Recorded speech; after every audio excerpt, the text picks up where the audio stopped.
Yeah, that's the good stuff right here. Hard, soft literature.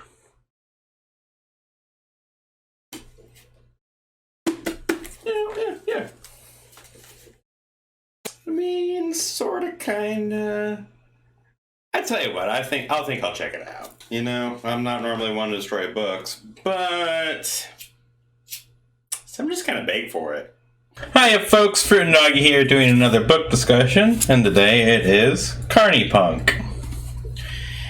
And as the cover might somewhat imply or give away, with the several different authors listed, this is a compilation of short stories.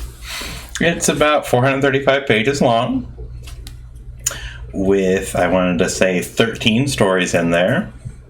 And the copyright, funnily enough, was in 2013. And when I was looking at the copyright for all the stories, along with the book itself, they all said 2013. So, from what I would guess or assume, there was a call out for new stories under the theme of carnivals in some shape or form, and these authors tossed their hat in the ring, and that's how they got into the book. And there's not really much of a synopsis in this case, but just going to read the back cover. Come one, come all. The Carniepunk Midway promises you every thrill and chill a traveling carnival can provide. But fear not, urban fantasy's biggest stars are here to guide you through this strange and dangerous world. I guess I'll go ahead and read through the little, very small snippets for the stories. Rachel Kane's vampires aren't child's play, as a naive teen discovers when her heart leads her far, far astray in The Cold Girl. With parlor tricks, Jennifer Estep pits Jin Blanco, the elemental assassin, against a wheel of death and some dangerously creepy clowns. Shannon McGuire narrates a poignant, ethereal tale of a mysterious carnival that returns to a dangerous town after 20 years, and Daughter of the Midway, the mermaid in the open, lonely sea. Kevin Herney's Iron Druid and his wisecracking Irish wolfhound discover in The Demon Barker of Wheat Street that the impossibly wholesome-sounding Kansas Wheat Festival is actually not a healthy place to hang out. With an eerie, unpredictable twist, Rob Thurman reveals the fate of a psychopath stalking two young carnies in painted love.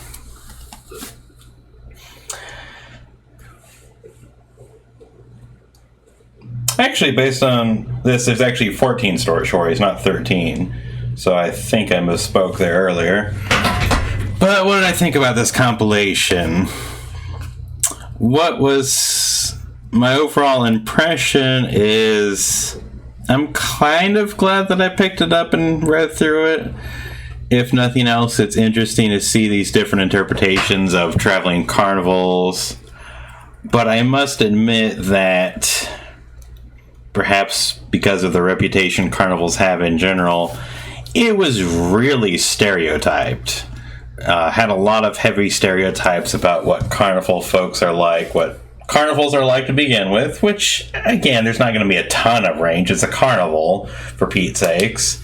You know, they're going to have their stands, their junk food, the rides, the games, the prizes. You know, there's only going to be so much variety there. And then maybe some animals, maybe some different acts and shows of that nature. But again, so I understand that's going to be kind of a small stretch of cloth to work with. There's not going to be a whole lot of stretch there. But though it wasn't the case with every story, they did seem to be stereotyped quite often as, you know, sort of the dishonest traveler type, the sort to con people, to have wicked aspirations and goals, that it was all kind of a dishonest business. I mean, in one case, at least, there were demonic forces at play, and, you know, they're feasting upon people's sinful nature. And the idea that, of course, the traveling carnival would be just this perfect cover for a sociopath to hide and for people to get away with murder because they're traveling around all the time. but that would actually backfire. I don't know if some of the people thought that out necessarily, but if you can point out a trend of, every time this carnival goes from one town to the next, there's a missing person or a murder, the detectives tend to put two and two together. They look for patterns and trends like that. So that seemed kind of silly for them to... I get the concept, but it's not like it's the 1920s anymore, and there's a kind of a lack of communication in between cities and towns and states. There's a lot more... There's so many different ways for people to communicate from area to area. So, yeah, that's just a little silly. Excuse me. And I have to admit, I can't really give an exact number. I didn't count them out. But there were a decent number. It's kind of a mixed bag, to be honest. There were a few of the stories that I thought were real toss-aways, that were just kind of meh, not that interesting, not that great, not that exciting. And then there were a few that really did spin an interesting yarn, that they really tackled the hardest issue of a story and created kind of an interesting setting and build up the characters and made them likable, made them interesting, putting them into situations that are something you want to read more. It's like, yeah, that was an interesting character. I wanted to see what happens to them next, or what else they're capable of. And so that's kind of the disheartening part on this, is when you would read that story, it's like, oh wow, that was really a nice take, and then it just ends. That's one criticism I would have, is that even for the stories that I did enjoy more, and I'm sure this is just the nature of a story, of course, but none of them really seemed like they had a good resolution. All of them really just had that abrupt brick wall ending, where it's not as if it's like slavering away and it's like, I need 20 more pages or I need a full book out of this. But as they kind of wrapped up what's going on and taking place, it would have been nice to get just that little bit further peek into what happens next, so you get a real sense of a conclusion, where it's like, oh, okay, after this happened, then they went on to do this. And again, it's just that kind of next, looking one day in the future, or the next few hours, so again, not going that much further.